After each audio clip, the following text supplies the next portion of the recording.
Hello students, welcome back. Hindi व्याकरण में आज का हमारा विषय है विराम चिन्ह। वैसे तो आप पिछली कक्षाओं में विराम चिन्हों के बारे में पढ़ चुके हैं, लेकिन आज हम इन्हें थोड़ा और विस्तार से जानेंगे। विराम चिन्हों का व्याकरण में महत्वपूर्ण स्थान होता है। इनकी सहायता से बोलने, पढ़ने और अर्थ को समझने में सुविधा होती है। तो आइए शुरू करते हैं।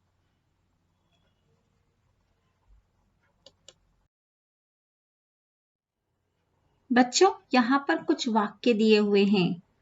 रोको मत जाने दो, यह एक सामान्य कथन है। रोको मत जाने दो, रुकने का निर्देश दे रहा है। रोको मत जाने दो, यहाँ जाने का निर्देश दिया जा रहा है। तो इन वाक्यों में विराम चिन्ह की स्थिति ने वाक्य के अर्थ को ही बदल दिया है। तो यहाँ पर पहले वाक्य में है सामान्य कथन, जहां पर अंत में पूर्ण विराम लगा है। दूसरे वाक्य में रोको मत जाने दो, अल्प विराम का प्रयोग किया गया है और रुकने का निर्देश दिया जा रहा है। तीसरे वाक्य में रोको मत जाने दो, मतलब रोकिए मत और जाने दीजिए, तो जाने का निर्देश दिया जा रहा है। तो विराम चिन्हों की स्थिति ने वाक्य के अर्थ को ही बदल दिया।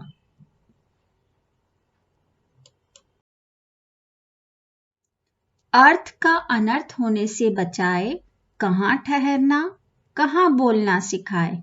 वाक्य को जो स्पष्ट बनाए, वही तो विराम चिन्ह कहलाए।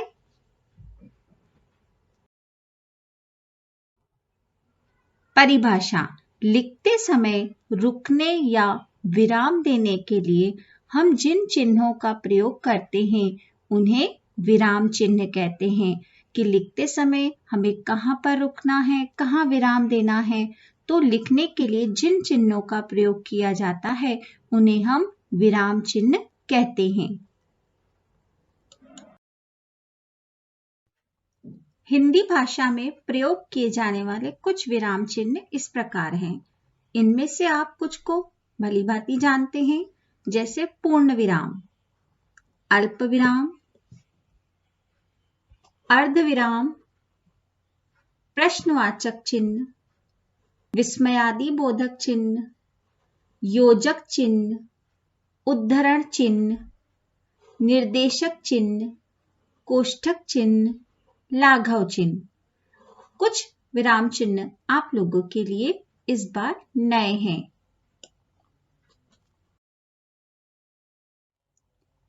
पूर्ण विराम। पूर्ण विराम का चिन्ह इस तरह से होता है। इसे वाक्य के पूर्ण या समाप्त होने पर वाक्य के अंत में लगाया जाता है। जैसे बच्चे खेल रहे हैं, तो यहां है यह पूर्ण विराम।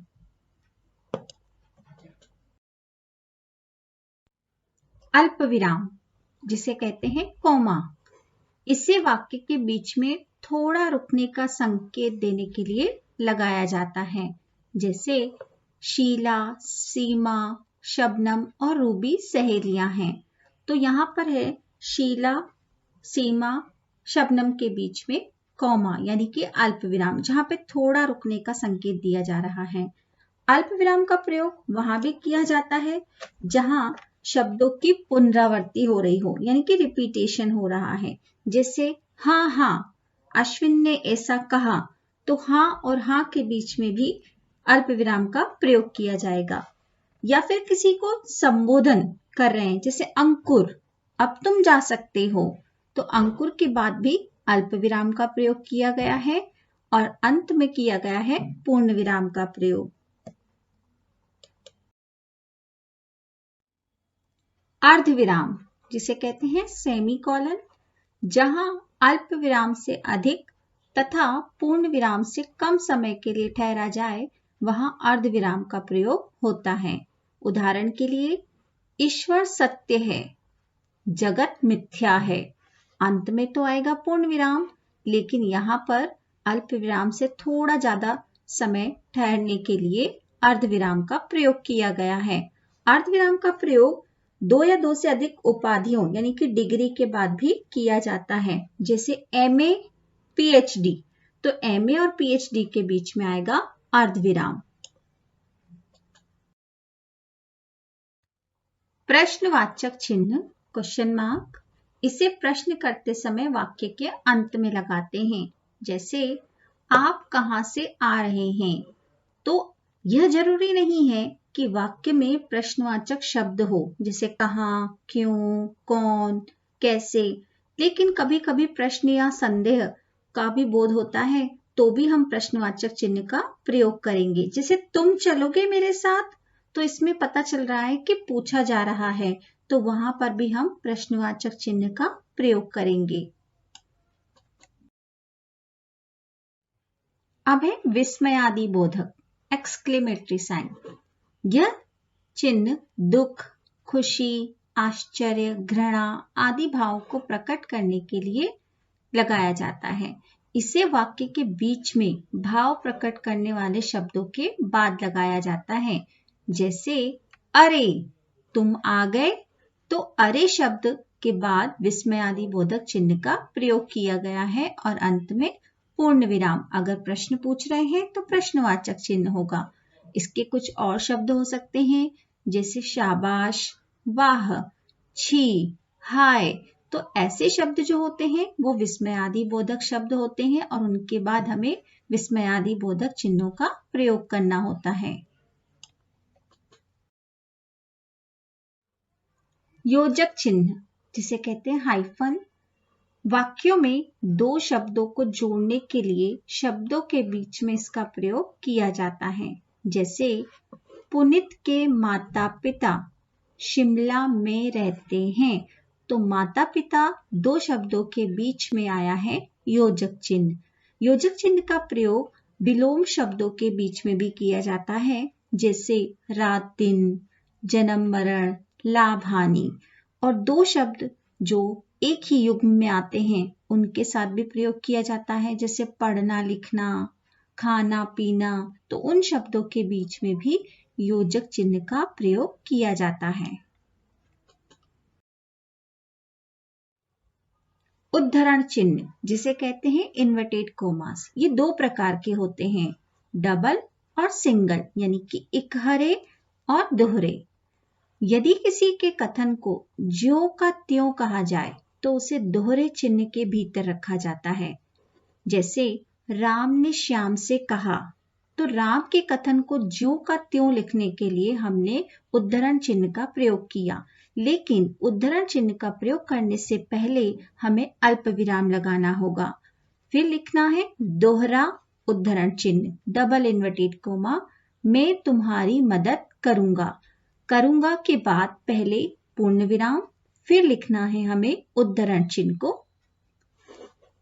लेखक का उपनाम, पुस्तक का शीर्षक तथा समाचार पत्र आदि का नाम इकहरे चिन्ह के भीतर रखा जाता है। इकहरे मतलब सिंगल। जैसे पंच परमेश्वर बहुत अच्छी कहानी है, तो पंच परमेश्वर एक कहानी है, इसीलिए उसे लिखा है सिंगल इन्वर्टेड कोमा इकहरे उद्धरण चिन्ह में।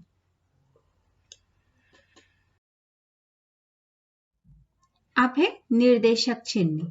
वाक्य में आगे आने वाले विवरण का संकेत देने के लिए निर्देशक चिन्ह का प्रयोग किया जाता है। उदाहरण, संज्ञा के 3 भेद हैं, तो संज्ञा के 3 भेदों का विवरण किया जा रहा है आगे, तो यहां पर प्रयोग किया गया है निर्देशक चिन्ह का। संवादों में भी इस चिन्ह का प्रयोग होता है। जैसे दो व्यक्तियों के बीच में बातचीत है, कर्ण, तो कर्ण के बाद वो क्या बोलने जा रहा है तब भी निर्देशक चिन्ह का प्रयोग किया जाता है। मैं आपकी क्या सहायता कर सकता हूं। तो इस तरह से निर्देशक चिन्ह का प्रयोग किसी शब्द या वाक्यांश को स्पष्ट करने के लिए या विवरण देने के लिए किया जाता है। अब है कोष्ठक चिन्ह, जिसे कहते हैं ब्रैकेट्स।